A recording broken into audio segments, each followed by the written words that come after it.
هەرشۆکاوی ئەو کاتەم لەوە زیادی کرد کە کاڵ بە بەردەم کلیۆپاترادا تێپەڕی و خاتوونەکەی منیش بە وردی سەیری کاڵی دەکرد. دوای تێپەڕبوونی ئەو ڕۆی بەلای مندا سووڕاند و وتی: شرمیون، ئایا ئەو گەنجە دەناسیت کە ئێستا بە بەردەمماندا تێپەڕی؟ منیش خۆم نەشارەزا کرد و وتم: خاتوونەکەم، کام پیاوە دەڵێیت؟ وتی: ئەو پیاوە جوانە دەڵێم کە بە بەردەمماندا تێپەڕی وەک ئەوانی تر دەستی بەرز کردەوە. من ئەوم ناسیەوە، زانیم هەمان ئەو کەسەیە کە لە پێشبڕکێی سێرکەکەدا یەکەم بوو. بە ژنوباڵای ئەوم وا لە خەیاڵدا ماوە پێم وایە لە ئەسکەندەریەدا کەس لەو جوانتر نییە. پەیکەرتاشانی یۆنانی ئاگایان لەو گەنجە نییە کە لەم وڵاتەدا دەژی.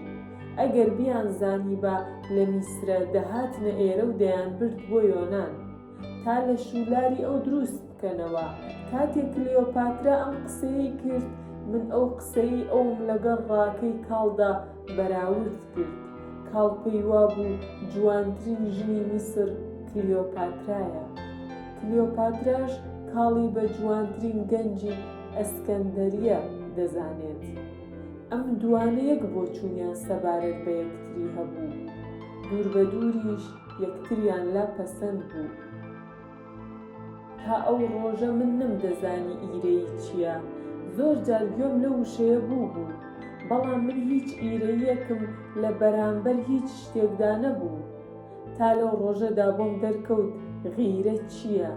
کاتێک گوێم لێبوو خاتوونەکەی من ستایشی جوانی کاڵ دەکات و ئەو بە جوانترین گەنجی ئەسکەندەریە دەزانێت، لە پڕ خۆم بە چارەڕەش و بەدبەخت دیتەوە، چونکە پێم وابوو جوانی کاڵ نەدەبا سەرنجی ژنێکی وەکو خاتوونەکەی من ڕابکێشێت، بەڵکو ئەوە منم کە دەتوانم جوانی ئەو کوڕە ببینم و پەسەند بکەم و بەردەوام بیری لێ بکەمەوە.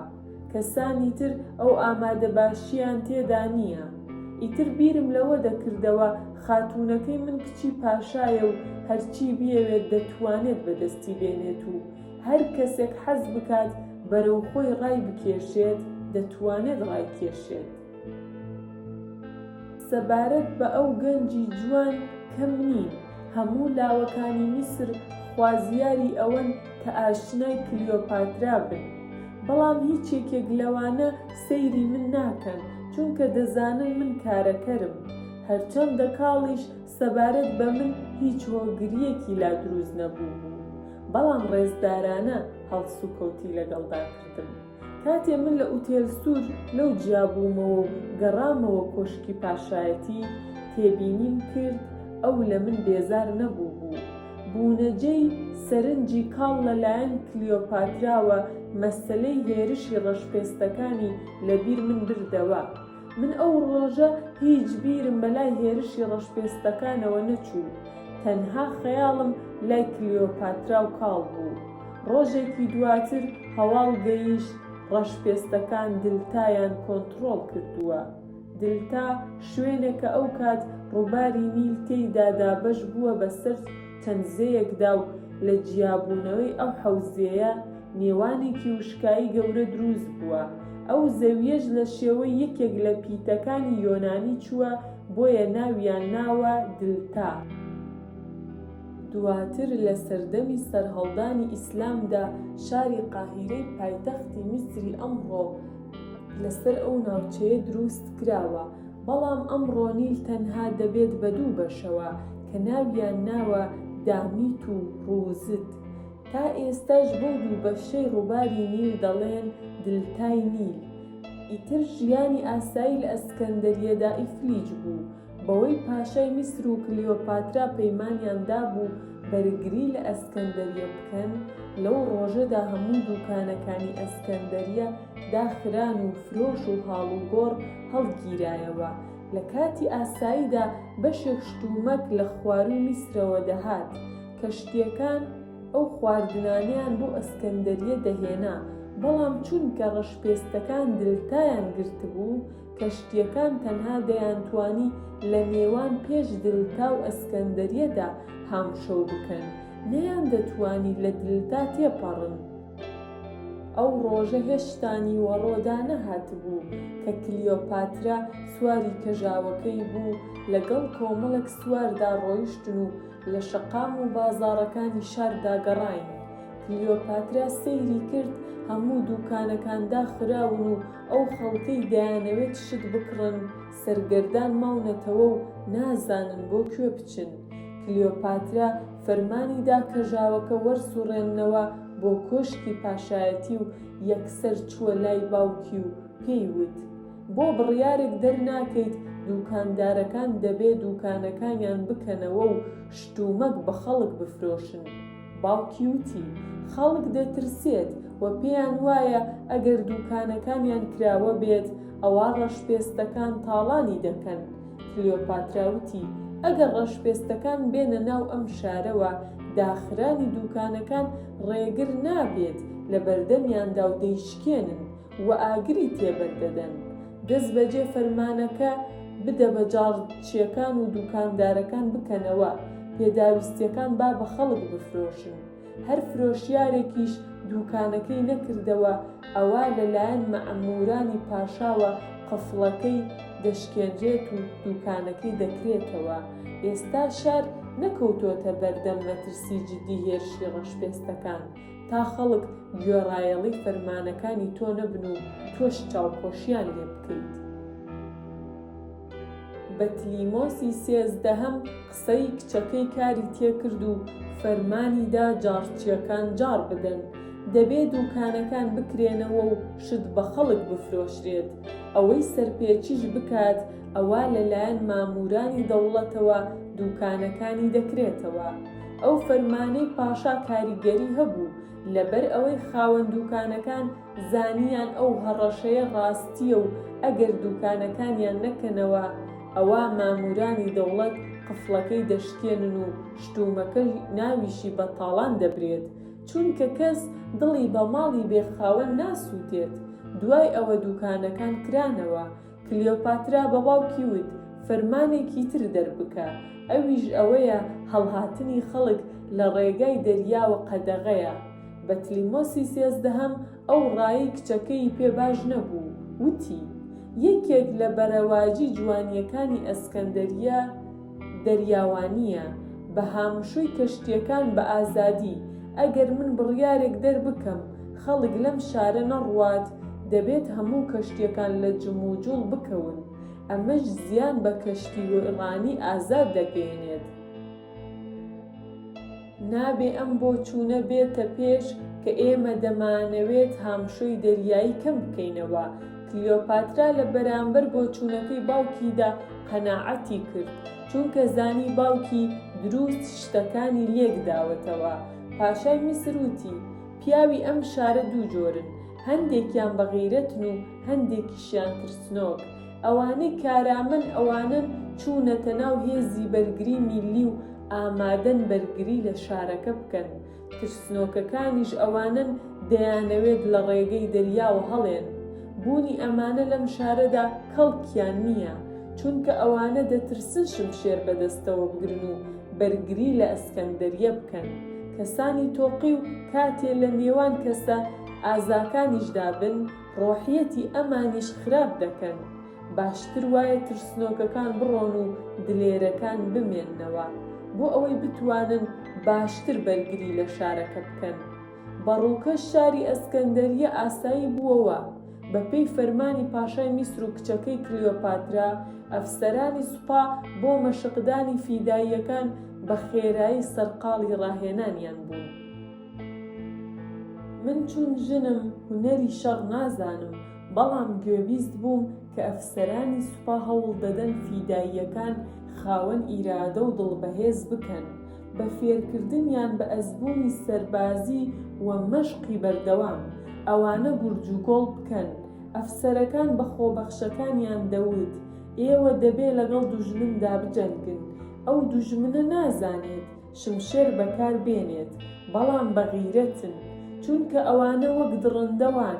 کاتێک کۆمەڵێ درندە هێرشتان دەکەنە سەر باشترین ڕێگاچارە ئەوەیە نەترسیت و بەرگری بکەیت. ڕەشپێستەکان چەندە بە غیرەت بن خۆ لە شێر سەرکێشتر نین. شێر کاتێ ڕوبەڕووی بەرەنگاری بەهێز دەبێتەوە دەترسێت و هەڵدێت. یەکێک لەو دەستپێشخەرانەی کلیۆپاترا کە دڵی منی خۆش کرد ئەوە بوو ڕۆژی دواتر لەگەڵ خۆی دابردمی بۆ سەیری مەشقکردنی فیداییەکان، چونکە کاڵیش لە نێو ئەو سەربازانەدا بوو. بەڵام کاتێ بینیم کلیۆپاترا تاونەتاوێک ڕووی وەردەگێڕێت و تەماشای کاڵ دەکات و لە هەموو سەربازەکانی تر زیاتر سەرنجی ئەو دەدات، هەناسە سارد بوون. کاڵ لە هەمویان باشتر مەشقی دەکرد. بە جۆرێک ئەو ئەفسەرەی وا تەمرینی پێدەکردن لە نێوان فیداییەکانی تردا کاڵی دەرهێنا وتی: ئەم گەنجە شایستەی ئەوەیە بێتە ئەفسەری فیداییەکان و مەشق بە ئەوان بکات، بە تایبەت بۆ ڕمهاویشتن. لەو کاتەدا کاڵ بە پێی ڕەسمی سەربازی 3 جار لە بەردەم کلیۆپاترادا ڕمەکەی هاویشت و هەموو جارێک ڕمەکە ئامانجەکەی دەپێکا. کلیۆپاترا بە لەقاندنی سەری ئاماژەی بۆ کاڵ کرد کە نزیک بێتەوە لێی. من زانیم ئەوە تەنها بۆ ڕێزلێنان لە توانای ئەو نییە، بەڵکو دەیەوێت بەو بەهانەیەوە ئەو گەنجە جوانە لە نزیکەوە ببینێت. کاڵ لە کلیۆپاترا نزیک بوویەوە، وەک خۆی هەمیشەی خۆی بەسەری بڵند و سنگی دەرپەڕیوەوە سەیری کچی پاشای میسری کرد. هەر کەسێ لەو کاتەدا کاڵی دیتبا نەیدەزانی کە یەکێکە لە عارەبانەتچیەکانی پێشبڕکەی سێرک وە کرێکاری باغی ئاژەڵانی ئەسکەندەریەیە، چونکە ئەو کەسانەی لە باغی ئاژەڵاندا خەریکی خزمەتکردنی گیان لەبەران بێت بە گشتی ئاوانین. کاڵ جلوبەرگێکی باشی لەبەردا نەبوو، هیچ ئارایشتێکیشی نەکردبوو. بەڵام کاتێ لە بەرامبەر کلیۆپاترادا ڕاوەستا، ئەوەی ئەوی بینی بە وای دەزانی یەک شازادەیە. دوای ئەوەی کاڵ نزیک بووەوە، کلیۆپاترا بە وردی سەیری کرد. منیش لە پشت خاتوونەکەی خۆمەوە وەستا بووم و بە وردی لێم ڕوانی. من ئەو شەوە لە ئوتێل سووردا ئەوم لە نزیکەوە بینی بوو، بەڵام دیتنی کەسێ بە شەو جیاوازە لە ڕۆژ. بە شێوەیەک جوانی کاڵ بەرامبەر ڕووناکی خۆرەکەدا دەدرەوشایەوە. من لە دڵی خۆم داوتم: ئەی کوڕی ئاکار جوان، ئایا هەتاوی خۆری سیمای تۆ دەدرەوشێنێتەوە، یا تۆی کە تیشکی خۆر بە جوانیەکەی خۆت دەڕەنگێنی؟ کلیۆپاترا خۆی بوارد و بە شێوەیەک لەگەڵ کاڵدا دووە، گوایە کە نایناسێت و لێی پرسی: ناوت چییە؟ گەنجەکە وتی: ناوم کاڵە. کلیۆپاترا پرسی: خەڵکی کوێیت؟ کاڵ وتی: من لە بیزانسدا لەدایک بووم، لە ڕووی زێدی شەوە یۆنانیم، بەڵام باوکم ئێرانیە و دایکم سریانی بووە. من تێبینیم کرد شێوازی قسەکردنی کاڵ لەگەڵ کلیۆپاترادا وەکو شێوازی قسەکردنیە لەگەڵ مندا. کاتێ لە ئوتێل سووردا بووین، من لە هەردوو چاوی ئەو کوڕم دەڕوانی، چونکە دەمویست بزانم لە چاوەکانیە دیار دەکەوێت داخوا چ هۆگریەکی بۆ کلیۆپاترا هەیە یان نا. بەڵام من هەستم بەوە نەکرد و کەمێ دڵم هاتەوە سەرخۆ. دواتر کلیۆپاترا ویستی شێوازی قسەکانی بگۆڕێت و بە شێوەیەکی تر لەگەڵیدا بدوێت کە کچی پاشای میسر ئەو دەناسێت و وتی: ئایا تۆ هەمان ئەو کەسە نیت کە لە پشبڕکەی عەرەبانەکانی سێرکدا یەکەم بووی؟ کاڵ وتی: بەڵێ ئەی کچی پاشای میسر، من ئەوم. کلیۆپاترا لێی پرسی: ئایا تۆ بەشداری شەڕت کردووە؟ کاڵ وتی: من هەرگیز بەشداری هیچ شەڕێکم نەکردووە. کلیۆپاترا پرسی: ئەی چۆن بەو لێزانیەوە ڕم دەهاوێژیت؟ کاڵ وتی: من هونەری هاوێشتنی ڕم لە وەرزشگادا فێر بووم. کلیۆپاترا وتی: جگە لە هاوێشتنی ڕم کام چەکی جەنگی تر دەتوانیت بەکاربێنیت؟ دەتوانم کورسی یان سقڵ هەڵبدەم. کلیۆپاترا وتی: ئەو پیاوەی بتوانێت قورسی هەڵبدات، ئەوا دەتوانێت بەردهاوێژی جەواڵیش بکات. تۆ دەتوانیت لە مەیدانی شەڕدا جگە لە هاوێشتنی ڕم بە ڕێگای هاویشتنی بەرد پاشەکشە بە دوژمن بکەیت. لە دەقە فارسیەکەدا فلاغن نووسراوە. لە کۆندا سەربازانی تیرهاوێژ و ڕمهاوێژ و شمشێر بەدەست و زۆر جۆری تری سەربازی تایبەت بە چەک هەبوون کە ئەمە تا ئەمڕۆ شەرباوە وەکو عەدەد دۆشکە و ڕەشاش. فلاغن جۆرە چەکێک بووە کە کۆمەڵێ بەردیان لە ناو تورەکەیەکی ئەستووردا هاویشتووە و لە بەرەی شەڕدا بە دوژمنیانەوە ناوە. ئەو تورەکەیە بەپێی وەسفەکەی زۆر لە جەواڵی کوردی یان لە جۆری کوردی چووە، بۆیە ئێمە ناومان ناوە جەواڵ، وەرگێڕی کوردی. کاڵوتی من تا ئێستا لە مەیدانی شەڕدا نەبووم و تا بزانم دەتوانم ئەو کارە بکەم یان نا. کلیۆپاتراوتی من دەزانم ئەو کارانت پێدەکرێ وە گومانم لە غیرەتت نییە، چونکە کەسێک بتوانێت 4 شێرینێر بوڕژێنێت و لێی خوڕێت دەبێ خاوەنی غیرەتێکی دلێرانە بێت. من نەمدەزانی مەبەستی کچی پاشای میسر لەم قسانە چییە. هەتاوتی کاڵ من دەمەوێت بەشداری لە شەڕدا بکەم، ناڵێم دەتوانم شمشێر بوەشێنم یان ڕم بەهاوێژم، بەڵام دەزانم بەشداریکردنی من لە شەڕدا دەبێتە هۆی خۆڕاگری پیاوەکان، بە تایبەت ئەوانەی تووشی گومان و دوودڵی دەبنەوە لەوەی بەرگری بکەن. من پەیمانم بە بەڕێوبەری ئەم شارە داوە کە بەرگری لە کتێبخانەکە بکرێت.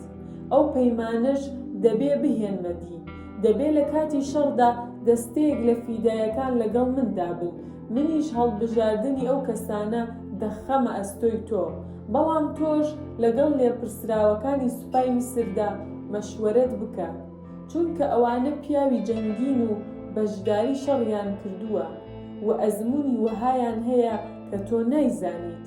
دوای ئەوەی سەربازە فیداییەکان هەڵبژێردران، من تۆ دەکەم بە فەرماندەی ئەو یەکەیە. تۆ دەبیتە لێپرسراوی ئەو سەربازانەی کە لەگەڵ مندا لە مەیدانی شەڕدا دەبن. هەر ئەمڕۆ ئەو سەربازانە جیا بکەرەوە و بۆ ئەوەی سبەی دەستەکەی تۆ معلوم بێت. لە شەڕی دژ بە باشوورنشینەکان بەرگریکاران لە ئەسکەندەریە سەرکەوتوو بوون.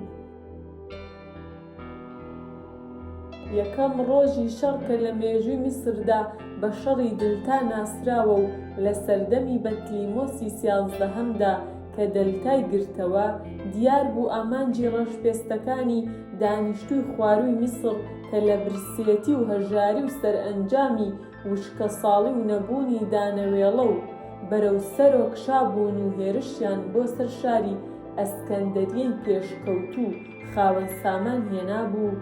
ئەوانە تێبینی تەپۆلکە و بەرزاییەکان و باغەکانی نێوان زێکانی نیل و بیابانەکانیان نەکردبوو، دەیانویست خێراتر خۆیان بگەێنە ئەسکەندەریە. سوپای پاشای میسر لە سەری دەلتاوە لەو ناوچەی کە نیل تێیدا دابەش دەبێت بەسەر چەند زەیەکدا پێشی بە ڕەشپێستەکان گرت و هەندێکی لێکوشتن. کاتێک ڕەشپێستەکان زانیان ناتوانن یەکسەر بەرەو ئەسکەندەریە بچن، تاکتیکێکی دێرینی خۆیان گرتە بەر و سوور بوون لەسەر ئەوەی لە ڕێگاکانی ترەوە خۆیان بگەێنە ئەسکەندەریە. ئەو ڕێگایەی تریش بریتی بوو لە گرتنەبەری زێیەکانی کە لە ڕووباری نیل دەبوونەوە و ئەو زەویانەی کە کەوتبوونە نێوان هەردوو لای خۆرهەڵات و خۆرئاوای نیلەوە.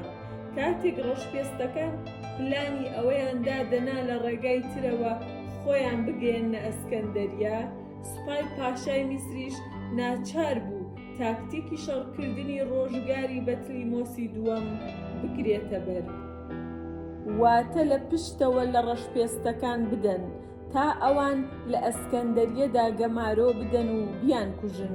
بەڵام بارودۆخی ئەسکەندەریە لە سەردەمی باوکی خانمەکەمدا واتە بەتلیمۆسی 13هەم لەگەڵ لە سەردەمی بەتلیمۆسی دووەمدا زۆر جیاواز بوو. ئەو کاتە ئەسکەندەریە هێزی بەرگری نەبوو، بۆیە ڕەشپێستەکان توانیان بچنە ناو شارەوە و هەرچیە کە ویستیان بیکەن.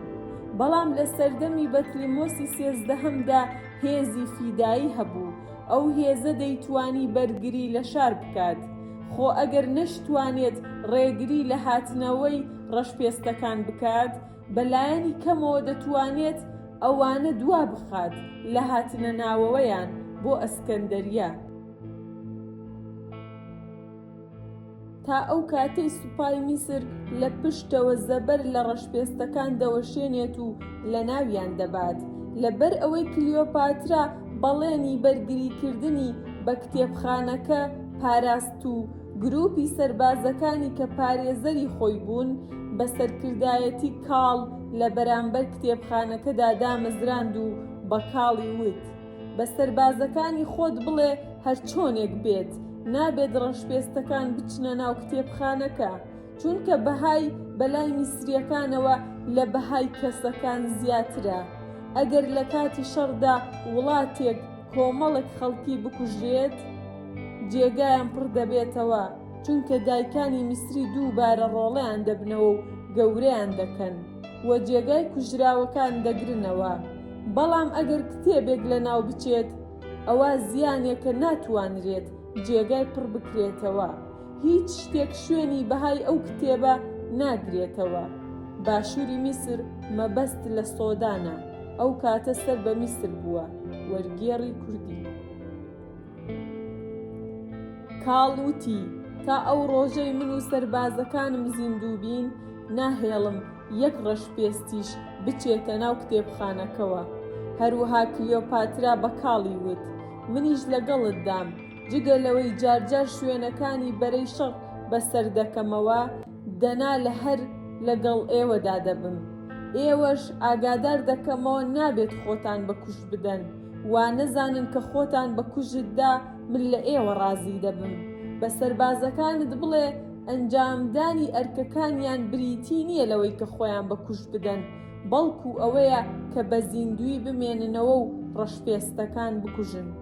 لەبەر ئەوەی ڕەشپێستەکان پەلەیانە کە زووتر خۆیان بگەێنە ئەسکەندەریە و هەر ئاوەدانی گوندێک لە ڕێگایاندا بێت ئاگری تێبەردەدەن و هەر میسریەکیش دەبینن دەیکوژن، چونکە ئەمانە دەزانن کە میسریەکان خەڵکانێکی خاوەن سامانن، شارەکانیان ئاوەدانە، کوشت و کاڵەکانیان سەوزە، لە خانووی باشدا دەژین، ژن و منداڵەکانیشیان ئاسایشیان هەیە و تێر خواردن دەخۆن.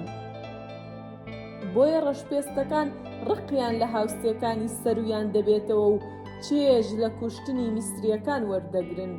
ڕەشپێستەکان ئەوەندە کە نەفت و برسی و ڕەجاڵ بوون کە هەرگیز تێر نەدەبوون و لە هەموو ئەو کاتانەی کە بەخەبەر بوون خەریکی خواردن بوون.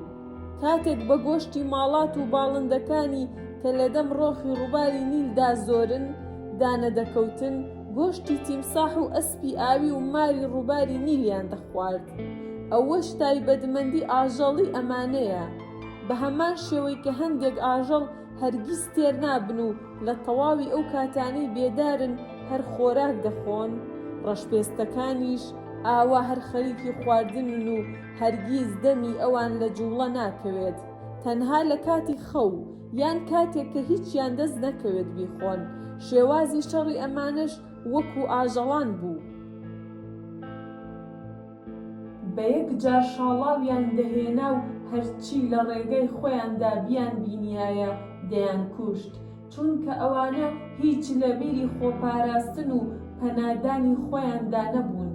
کوشتنی ئەمانە ئاسان بوو. ئەگەر سەربازەکانی ئێمە خۆڕاگر بن، دەتوانن ڕەشپێستەکان بکوژن و پاشەکشەیان پێ بکەن.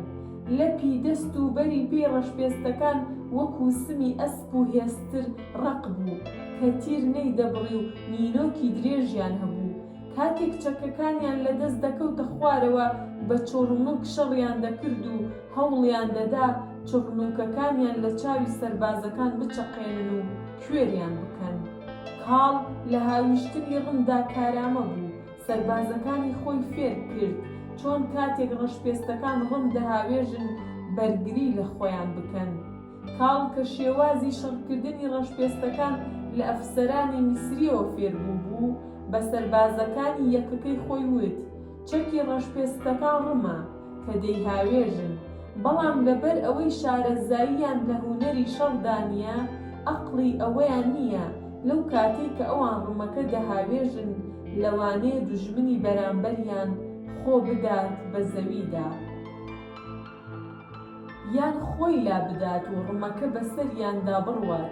هەر کاتێک ڕمەکانیشیان هایشت یەکسەر بەرەو ئەو شوێنە ڕادەکەن کە مەبەستیانە بۆ ئەوەی دەستی بەسەردا بگرن.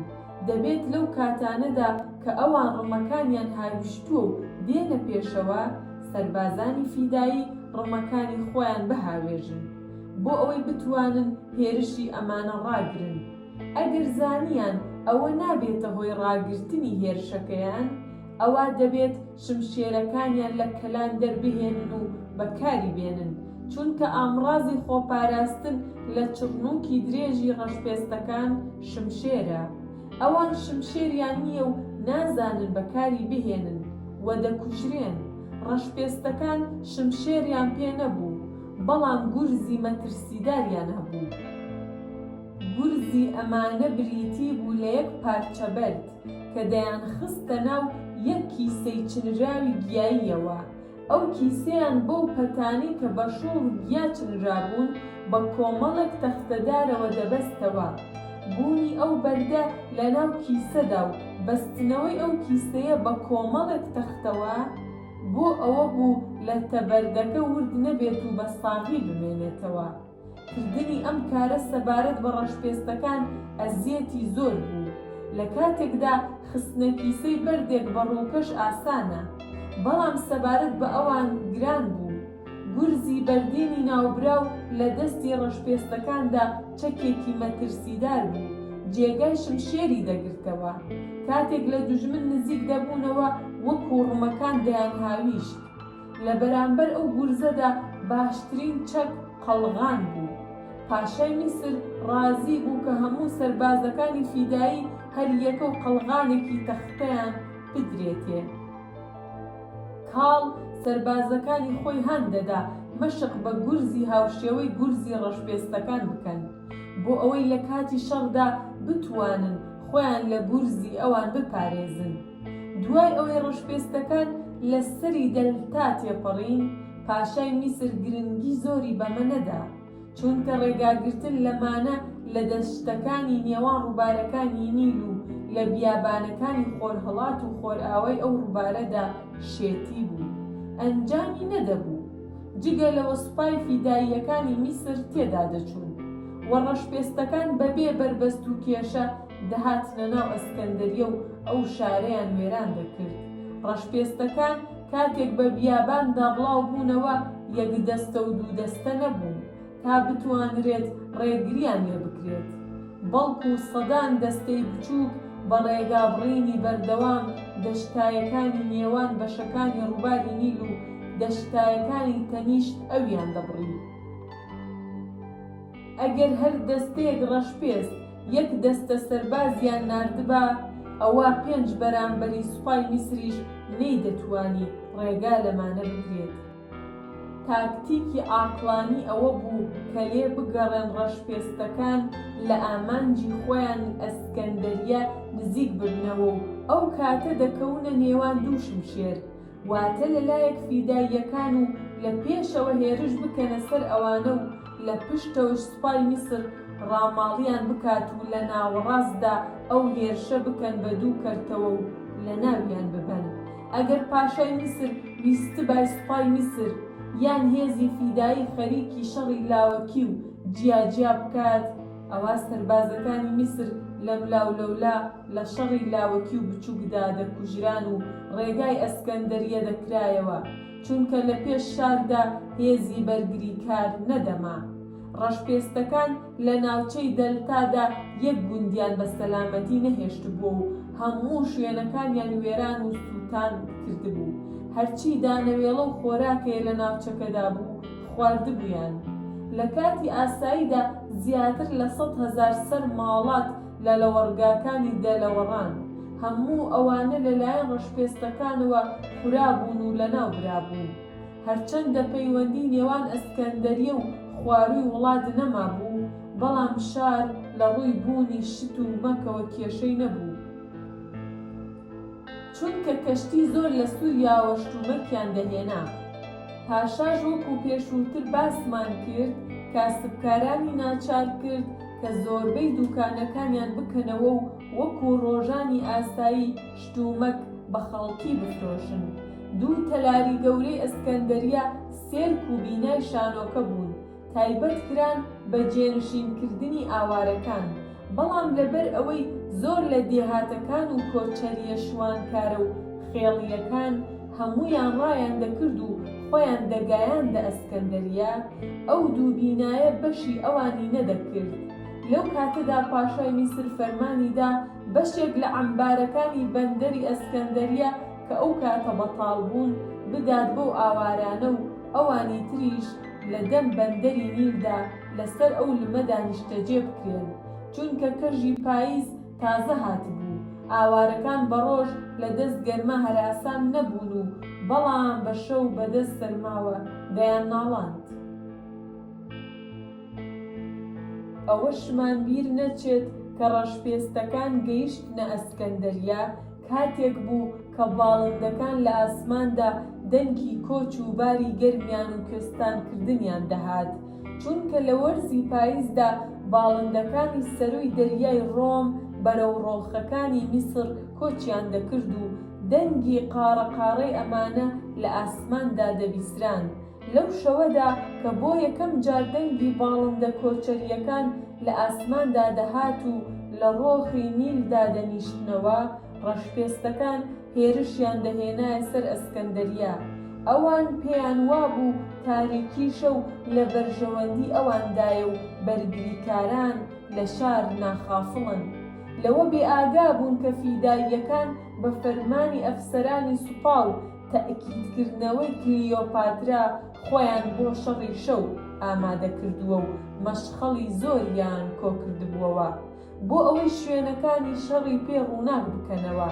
پاشا فەرمانی دەرکردبوو شوێنی شەڕەکە لە کاتی شەڕدا بە سەرپەرشتیاری و لێپرسراوانی فانۆسی دەریایی بگێنن بۆ ئەوەی فانۆسەکەی تێبگرن و ڕووناک بێتەوە.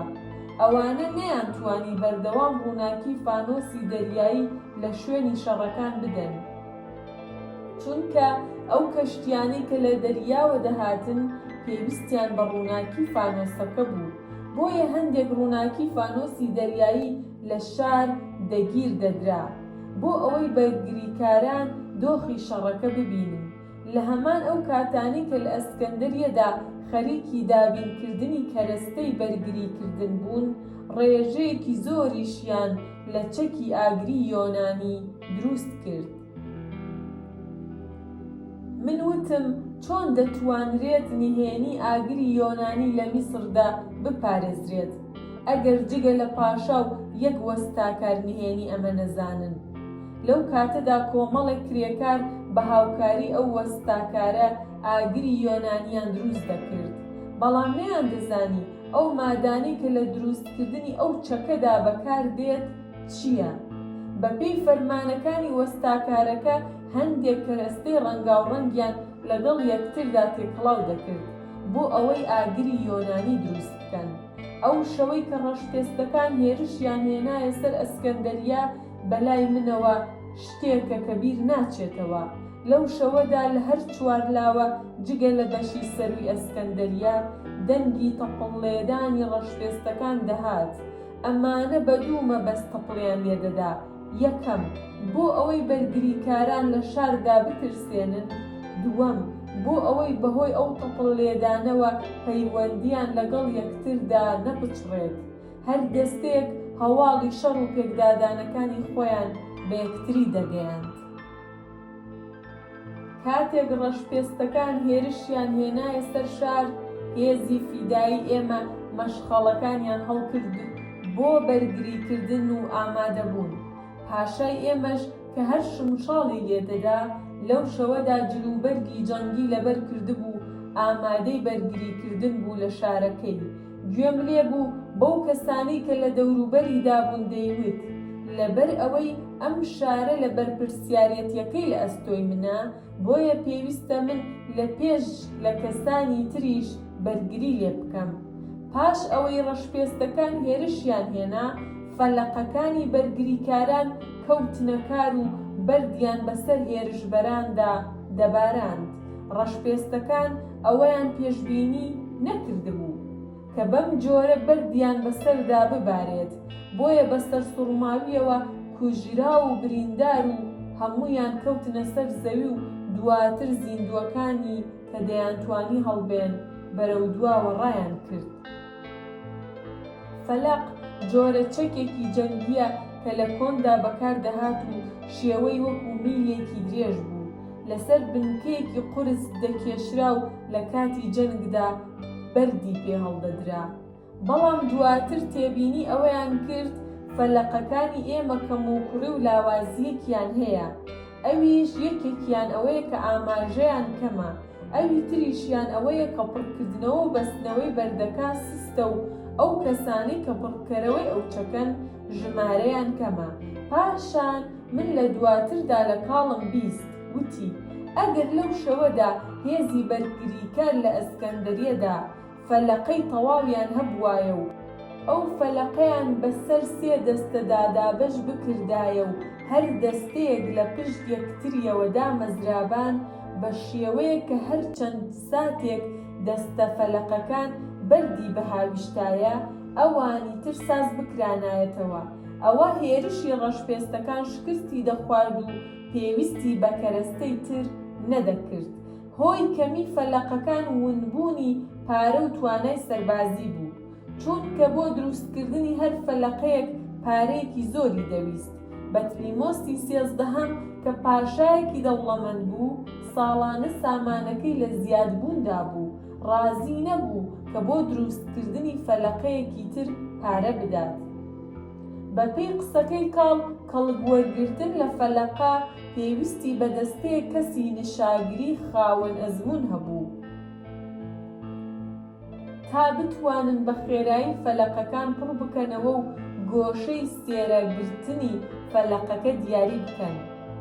لەو ڕۆژانەدا ئەسکەندەریە بەکارهێنەری فەلەقەی نەبوو، ئەوانش کە ئەو ئەرکەیان خراپبووە ئەستۆ سەربازی سادە بوون، بۆیە نەیان دەتوانی بە خێرایی فەلەقەکان پڕ بکەنەوە و گۆشەی سێرە گرتنەکەیان بە شێوەیەک ڕێک بکەن کە ئامانج بپێکێت.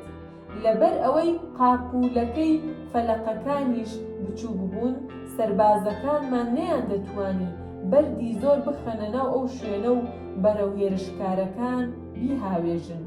کاتێک لەشکرێکی هێرشکەری تا ڕادەیەک دڕندە شاڵاو دەهێنن، بۆ ڕێگریکردن لە هێرشی ئەمانە پێویستە قاپولەکەی فەلەقەکە بەردی زیاتری تێبکەن، بۆ ئەوەی کاتێک بەردەکان دەهاوێژرێت هێرشبەران پەرت و بڵاو ببنەوە، زیاتریش بکوژرێن.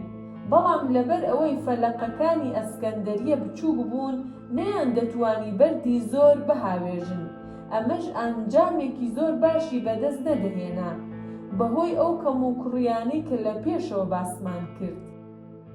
ڕەشپێستەکان لە بەرامبەر هەر شوێنێک کە فەلەقەکەی تێدا بوو پاشەکشەیان کرد، بەڵام پاش ئەوەی تێگەیشتن دوای بەتاڵبوونەوەی فەلەقەکان ماوەیەکی دەوێت تا بڕ دەکرێتەوە و لەنگەریان دەکێشرێت و دەهاوێژرێن، دەتوانن لەو ماوەیەدا کەڵک وەربگرن و ئەو هەلە بقۆزنەوە و دووبارە هێرش بکەنە سەر فەلەقەکان و دەستیان بەسەردا بگرن و تێکیان بشکێنن. هەر بۆیە ئەوەی کە مەبەستیان بوو کردیان. پاش ئەوەی ڕەشپێستەکان دەستیان بەسەر فەلەکەکاندا گرت، سەربازانی فیدایی ئێمە بۆ کوشتنیان دەستیان کرد بە هاویشتنی تیر و ڕم. لە هەر شوێنێکدا لێشاوێک ڕمیان ئامادە کردبوو، یەک لە دوای یەک ڕمەکانیان دەهاویشت. یەکێک لەو شوێنانەش کتێبخانەکە بوو. بەڵام لەبەر ئەوەی ڕمەکان ئامانجیان نەدەپێکا و بەهەڵە ئاراستە دەکران، بەڵام لەگەڵ ئەوەشدا ڕەشپێستەکانی دەترساند و دوودڵی دەکردن. ڕەشپێستەکان پشتیان بە زۆری ژمارەیان دەبەست و نەدەگەڕانەوە، پێیان وابوو بەرگریکارانی ئەسکەندەریە دەشکێنن. بەتلیمۆسی سێزدەهەمیش ڕمی بەدەستەوە گرت و بەرەو ڕەشپێستەکانی دەهاویشت. کلیۆپاترا سواری کەژاوەکەی بوو کە منیش لە ناوی دادانیشت بوو، بەڕێکەوت تا هانی بەرگریکارانی شار بدات و ستایشیان بکات.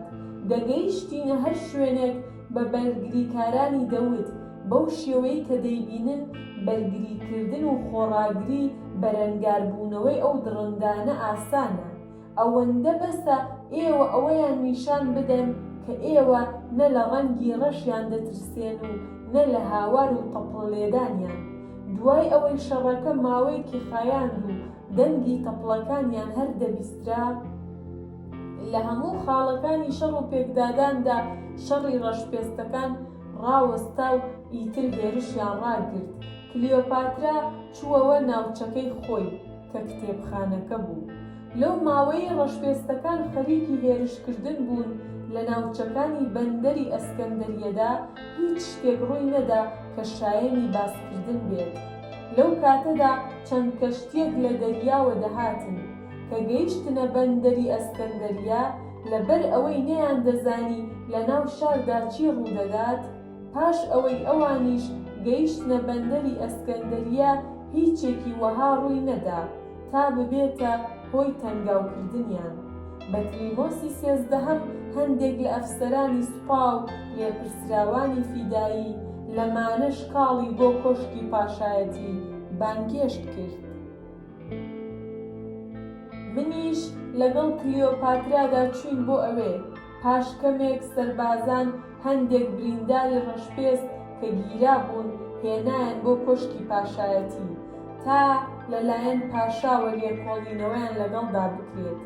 پاشای میسر سەبارەت بە نەخشە و پلانەکانی ڕەشپێستەکان پرسیاری لێکردن، بەڵام نە ئەوان زمانی ئێمەیان دەزانی و تێدەگەیشتن، نە ئێمەش دەمانتوانی لێیان تێبگەین و بە زمانی ئەوان بدوێین. بۆیە پاشای میسر فەرمانیدا بچن لە بەندەردا بگەڕێن و ئەو کەشتیوانانەی کە لە خوارەوە هاتوون بپرسن، بزانن کەس هەیە زمانی ڕەشپێستەکان بزانێت و بێت لەگەڵ ئەوانەدا قسە بکات. حاڵی ڕەشپێستەکان لە کۆشکی پاشایەتیدا باش نەبوو. هەندێک لەوانە لە ئێمەیان هەڵدەڕوانی و ئازاری برینەکانیشیان تینی بۆ هێنابوون. کلیۆپاترا پێی وتم شرمیون تەماشای ڕەنگی پێستیان مەکە، چونکە ڕەنگی پێستیان هێوانە نییە و ئەمانیش هەر مرۆڤن و لە ڕووی عەقڵ و هۆش و ئەو شتانەی مرۆڤ لە ئاژەڵ جیا دەکاتەوە هیچ جیاوازیەکیان لەگەڵ ئێمەدا نییە. بەڵام لەبەر ئەوەی فەرهەنگ و شارستانیەتیان نییە، کەمتر دەتوانن کەڵک لە ژیری و مرۆڤبوونی خۆیان وەربگرن. هەر لەبەر ئەوەشە کاتێک کە سەیریان دەکەیت وەک ئاژەڵ دێنە بەرچاو. ئەو بوونەوەرە بێنەوایانە کاتێک ئازادن بێبەزەییانە هەرچی ببینن دەیکوژن، بەڵام کە گیرۆدە و بێدەسەڵات بوون وەکو ئاژەڵان خۆیان بەزەبوون و بێدەرەتان دەزانن.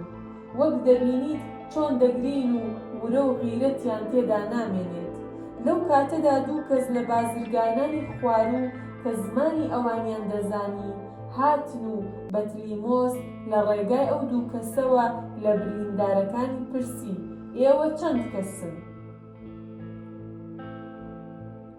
ڕەشپێستەکان وەڵامیان دایەوە کە ئێمە 15 تایەفەین. پاشای میسر وتی ژمارەی سەربازەکانی ئێوە چەندە؟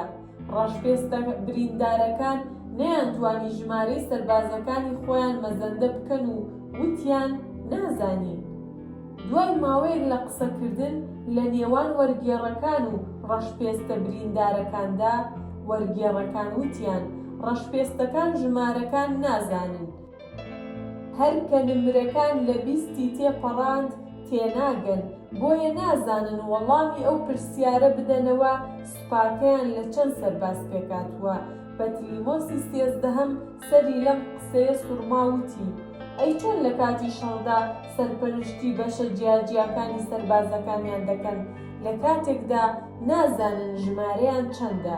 وەرگێڕەکان جارێکی تریش بۆ ماوەیەکی دوور و درێژ دەستیان کردەوە بە قسەکردن لەگەڵ بریندارەکاندا و سەرئەنجام وتیان هەر یەکەیەکی سەربازی ئەمانە پێک دێت لە یەک فەرماندە و 20 سەرباز.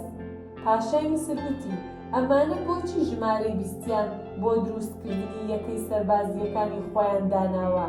کاتێک وەرگێڕەکان پرسیاری پاشایان بۆ وەرگێڕانە سەر زمانی خۆیان، ڕەشپێستەکان هەر دەپەنجە و دەست و قاچیان پیشانی پاشادا.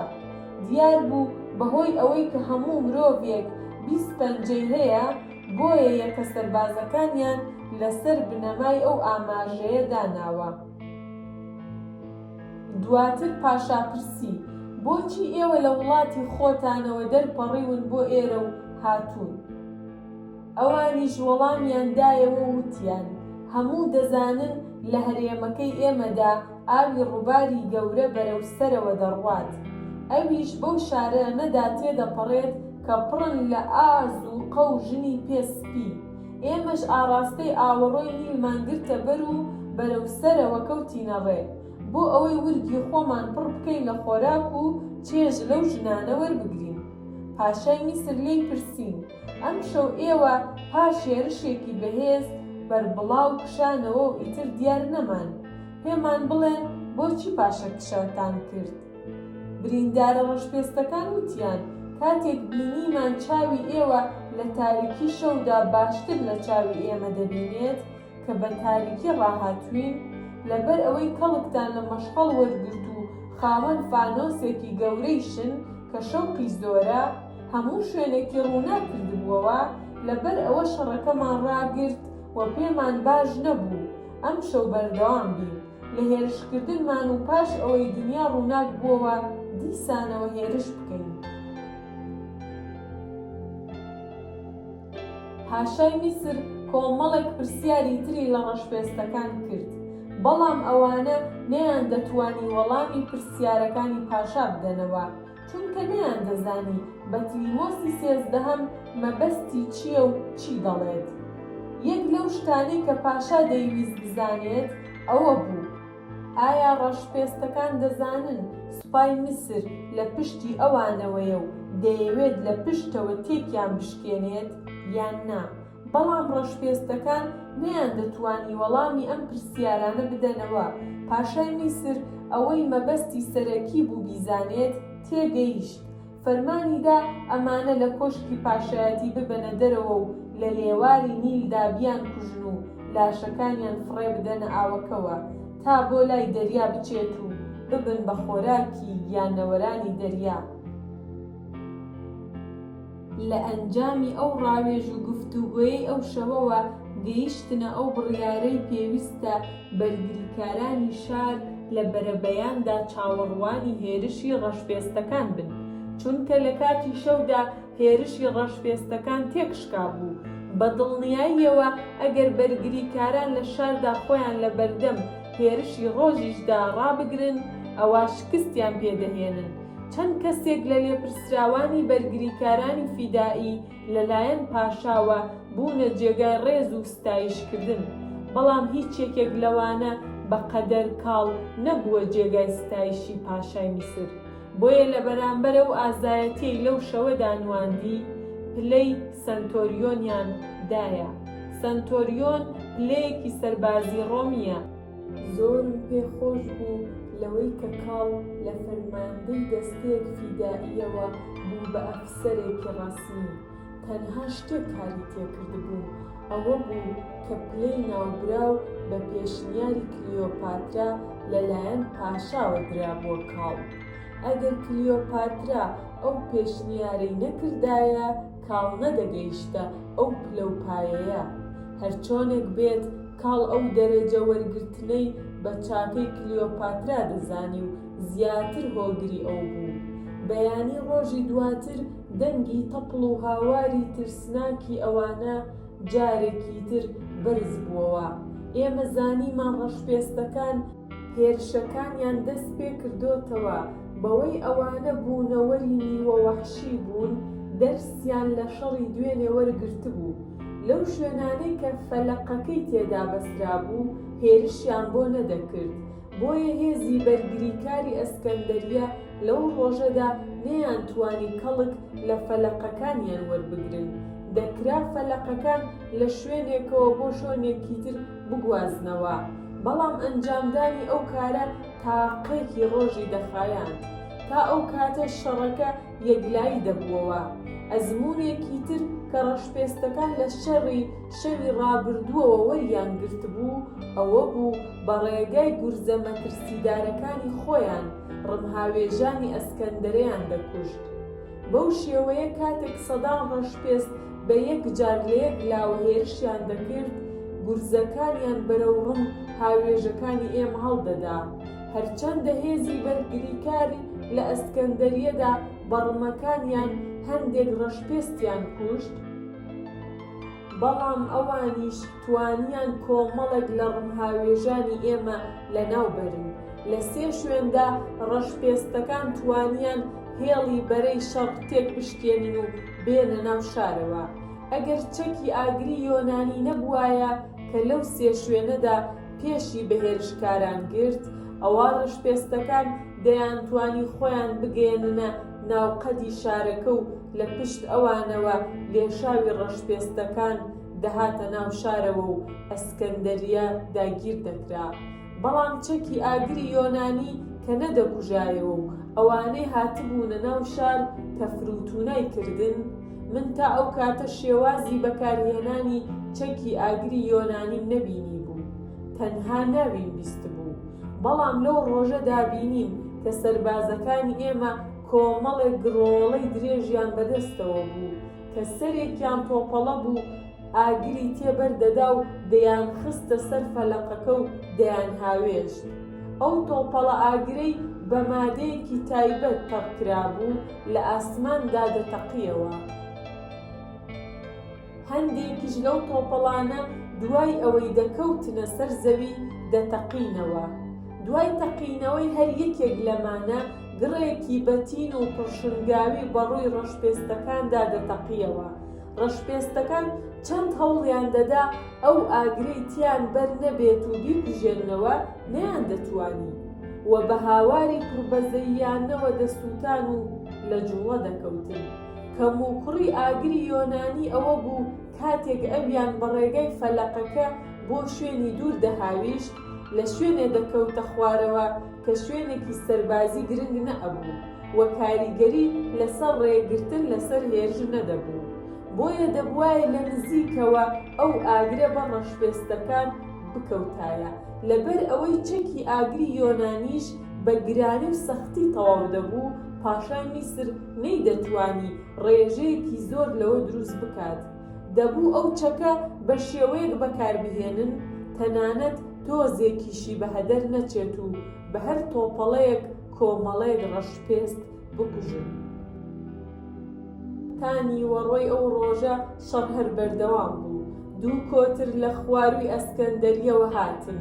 بەبێ ئەوەی ڕەشپێستەکان ئاگایان لەو ڕووداوە بێت، ئەو 2 کۆترە تەتەرانە لەلایەن فەرماندەی سوپای میسرەوە نێردرا بوون کە لە ناوچەی دلتادا بوو. هەواڵی ئەوەیان بۆ پاشاهێنا بوو بەم زوانە سوپای میسر خۆی دەگەیەنێتە ئەسکەندەریە. سوپای میسر لە ناوچەی دلتادا خاوەنی کەرەستەی جەنگی زۆر بوو، بە تایبەتی عارەبانەی جەنگی. فەرماندەی ئەو سوپایەش یەکێک بوو لە جەنگاوەرە خاوەن ئەزموونەکانی سوپا و ناوی سیزاریۆ بوو.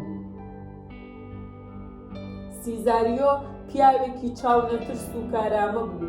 پێم وابێت بەتریمۆسی 13هەمی پاشای میسر لێی دەترسا، چونکە لە کاتی ئاشتی و ئاسایشدا ئەو کارەی کە شایستە و هاوشانی ئازایەتیەکەی ئەو بوایە بەویان نەدەدا و کاروباری لیۆجیستی و ئیداری سەربازیان پێدەدا و چەند سەربازێکیان دەخستە ژێر فەرماندەییەوە بۆ ئەوەی لە ناوچەکانی تر دانەوێڵە و ئالی کۆبکاتەوە و بۆ میسری بنێرێت.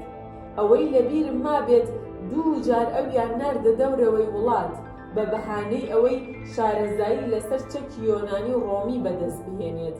بەڕای من ئەم کارەش هەر لەبەر ئەوە بوو کە ناوبراو لە میسر دوور بخەنەوە، بەڵام لە کاتی شەڕدا نەیان دەتوانی کەسێکی لەو باشتر بدۆزنەوە.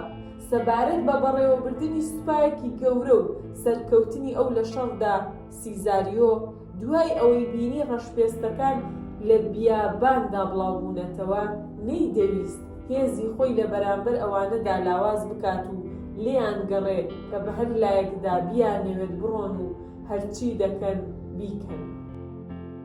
ئەو دەیزانی سنووری ڕۆیشتنی ئەوان لەم بەر و ئەو بەری بیابانی دەم ڕووباری نیلەوە تێناپەڕێت.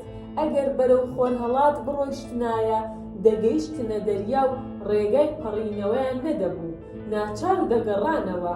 ئەگەر بەرەو خۆر ئاواش بڕۆیشتنایە ئەوە بەرەو بیابانە بێ ئاوە گەورەکەی میسر دەچوون و لە برسان و لە توێنیاندا لەوێدا دەمردن. لە هەردوو حاڵەتەکەدا دەگەڕانەوە و خۆیان دەگەیاندەوە ڕووباری نیل، چونکە ڕووباری نیل لە میسردا شوێنێکە هەر کەسێک بیەوێت بە زیندوی بمێنێتەوە نابێت لێی دوور بکەوێتەوە، لەبەر ئەوەی دووچاری توونیەتی و برسێتی دەبێت. چون سیزاریۆ ئەم ڕاستی دەزانی، بیری لەوە کردبووەوە کە پێویستە خۆڕاگر بێت تا ئەو دەستە بڵاوانەی ڕەشپێستەکان بۆ هێرشکردنە سەر ئەسکەندەریە لە سەرووی ناوچەی دڵتادا کۆ دەبنەوە.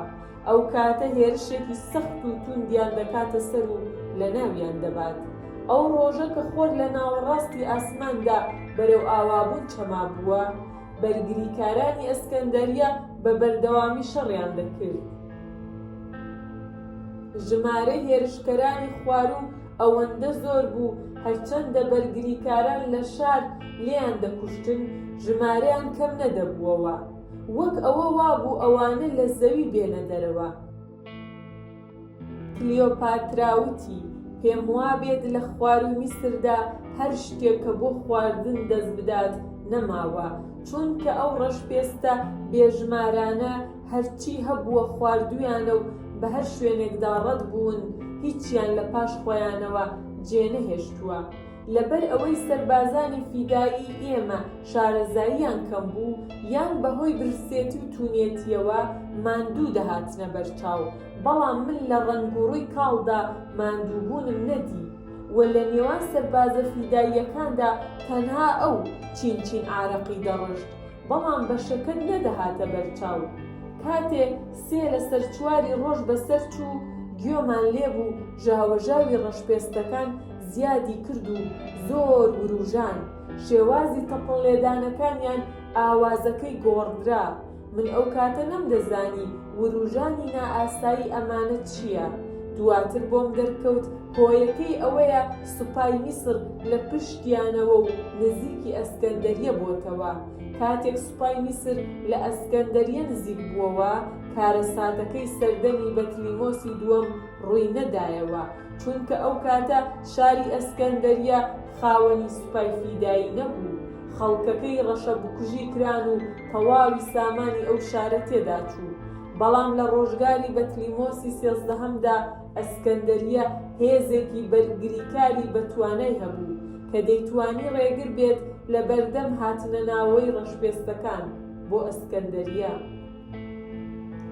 ڕەشپێستەکان زانیان لە پشتەوە هێرشیان دەکرێتە سەر، کەوتنە ئەو پەڕی کۆششکردن بۆ ئەوەی بتوانن بێنە ناو ئەسکەندەریە. بەڵام هێزی فیدایی ئێمە بەرەنگاری کردن و نەیانهێش ڕەشپێستەکان خۆیان بگەێنە ناو شار. لە پڕێکدا سەیرم کرد عارەبانەیەکی جەنگی میسری کە لە خوارەوە دەهات دەرکەوت. کاتێک ڕەشپێستەکان زانیان لە پشتەوە بە عارەبانەی جەنگی هێرشیان دەکرێتە سەر، کشانەوە تا لە هەڵمەتی ئەو عارەبانە جەنگیانە خۆیان لابدەن، چونکە بەلای ئەوانەوە ئەو عارەبانانە جەنگیەکی فیدائیەکانی ئەسکەندەریە مەترسیدارتر بوون. عارەبانە جەنگیەکانی میسر بەوەی کە من لەوانەی مێژوودا خوێندومە شتێکی ترسناک بوون، چونکە بەملاوبۆلە عارەبانەکەوە تیغی ئاسمینی پێوە بوو، بە شێوەیەک کەوتبووە پێش ئەسپەکانیشەوە. کاتێک عارەبانەکەیان بە خێرایی لە مەیدانی جەنگدا تاو دەدا، ئەو تیغانە دوژمنیان دەکرد بە دوو کەرتەوە. ڕەشپێستەکان بۆ بەرگریکردن لە خۆیان لە بەرامبەر عارەبانە جەنگیەکاندا پاشەکشەیان کرد. سەربازە فیدائیەکان لە پشتەوە دەستیان کرد بە هاویشتنی ڕم و هێرشیان کردە سەریان. چونکە پشتی ڕەشپێستەکان وەک ئامانجێکی سەربازی بێبەرگری لێ هاتبوو و دەیانتوانی لە پشتەوە ڕەشپێستەکان بکوژن بەبێ ئەوەی ترسیان لە هێرشکردنیان هەبێت. دوای ئەوەی عارەبانە جەنگیەکان هەندێک لە ڕەشپێستەکانیان کوشت، هێرشێکی گەورەی ئەسپ سوارانی سوپای میسر دەستی پێکرد. بەڵام لەو کاتەشدا هێزی فیدائیەکان دەستبەتاڵ نەمابووەوە و بەردەوام لە ڕەشپێستەکانی دەدا. ڕەشپێستەکان کەوتبوونە نێوان دوو ئاگرەوە، لە پێشەوە و لە دواوە داسرەوی مەرگ کەوتبووە وێزەیان. هێزی سوپای میسر کە گەمارۆی هێرشەکانی دابوو، ئەوەندەیان لەو ڕەشپێستانە کوشت کە لە دەوروبەری ئەسکەندەریەدا زەوی بە خوێنی ڕەشپێستەکان سوور هەڵگەڕابوو. من لەو ڕۆژەدا نەمدەتوانی چواردەوری ئەسکەندەریە ببینم، تەنها دەوروبەری کتێبخانەکەم دەبینی کە لەوێدا زەوی گۆڕا بە یەک توێژاڵی سوور بوو کە لاشەیەکی بێژماری ڕەشپێستەکان لەوێدا کەوتبوون. دوای ئەوەی سیزاریۆ بەردەم کتێبخانەکەی لە ڕەشپێستەکان پاکردەوە، چەند عارەبانەیەکی جەنگی و سەربازی لەوێدا جێهێشت بۆ ئەوەی ڕەشپێستەکان نەتوانن جارێکی تر توخنی ئەو شوێنە بکەونەوە. لەو کاتەدا لە دەوروبەری کتێبخانەکەدا ئەو فیدایانەی کە بەهۆی شەڕەوە ماندوو ببوون مۆڵەتیان درایە بۆ ئەوەی خواردن و خواردنەوە بخۆن. کلیۆپاترا بە منی وت شرمیون لە ناو کەژاوەکەدا پارچەیەک گۆشتی گا هەڵگرە و بیدە بە کاڵ، چونکە ئەو برسیەتی و پێویستی بە خواردنە. ئەو سەربازە فیدائیانەی کە لە ژێر فەرماندەی کاڵدا بوون، هەر کە زانیان مۆڵەتی پشودانیان هەیە، بڵاوەیان لێ کرد و لە نزیک کتێبخانەکە دوور کەوتنەوە.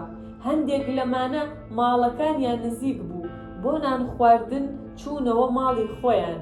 هەندێکی تر ماڵەکانیان دوور بوون، خۆیان گەیاندە ئەو شوێنانەی کە خۆراکی سەربازانی فیدائی تێدا دابەش دەکرا و سکی خۆیان لەوێ تێر کرد. بەڵام کاڵ نەڕۆیشت. منیش ئەو پارچە گۆشتەم هەڵگرت و چووم دامە دەستی. کاڵ لە منی پرسی ئەو گۆشتت لەکوێ هێناوە؟ لەبەر ئەوەی پاشای میسر فەرمانی دەرکردبوو بەکردنەوەی دوکانەکان و ڕۆژانە شتومەک بە خەڵک دەفرۆشرا، هەندێک جۆری شتومەک بە تایبەت گۆشتیگا زۆر گران بوو، چونکە هەمووان ماڵاتەکانی میسر لە ناوچەکانی دەلتادا بوون، ڕەشپێستەکان گشتیان خواردبوو. لەبەر ئەوە بوو کە کاڵ دەیویست بزانێت ئەو گۆشتەم لەکوێوە هێناوە. پێم وت کلیۆپاترا فەرمانی پێدام ئەو گۆشتە دەرخوارد بدەم. کاڵ ڕووی خۆی وەرگێڕا بۆ ئەوەی کچی پاشا ببینێت، بەڵام کلیۆپاترا لەوێ نەبوو. وتم کاڵ ڕوخسارت عارەقی پێوەیە، لێم گەڕێ تا بۆت بسڕم. کاڵ بە دامێنی جلەکانی خۆی دەموچاوی سڕیەوە وتی شرمیون تۆ کچێکی باشیت، بەڵام کاتێک کە زانیم تۆ کەنیزەکی کلیۆپاترایت، لە نێوان من و تۆدا بربەستێک دروست بوو. لێم پرسی بۆچی لە نێوانماندا بربەستێک دروست بووە؟ کاڵوتی لەو شەوەوەی کە تۆ هاتیت بۆ ئوتێلەکە و لەگەڵ مندا کەوتیتە قسەکردن و وتت لەبەر ئەوەی کەنیزەکیت دەسەڵاتت لە دەستی خۆتدا نییە، بەڵام من نەمدەزانی تۆ کەنیزەکی کلیۆپاترایت. وتم چ جیاوازیەکی هەیە؟ کەنیزەکی کلیۆپاترا بمیان نا. کاڵوتی فەرقی زۆرە، چونکە ئەگەر کەنیزەکی کلیۆپاترا نەبوویتایە دەمتوانی بەو پاداشتەی کە لە پای سەرکەوتنم لە پێشبڕکەی سێرکەکەدا دەست کەوت تۆ لە ئەربابەکەت بکڕمەوە، بەڵام ئێستا ناتوانم، چونکە کلیۆپاترا چاکەی لەگەڵ مندا کردووە. نامەوێت ئەو کەنیزە خاوەن متمانەی لێ دوور بخەمەوە، چونکە تێبینیم کردووە تۆ زۆر لە کلیۆپاترا نزیکیت، هەروەها تۆ خۆشت لەوانەیە حەز نەکەیت لێی جیابیتەوە.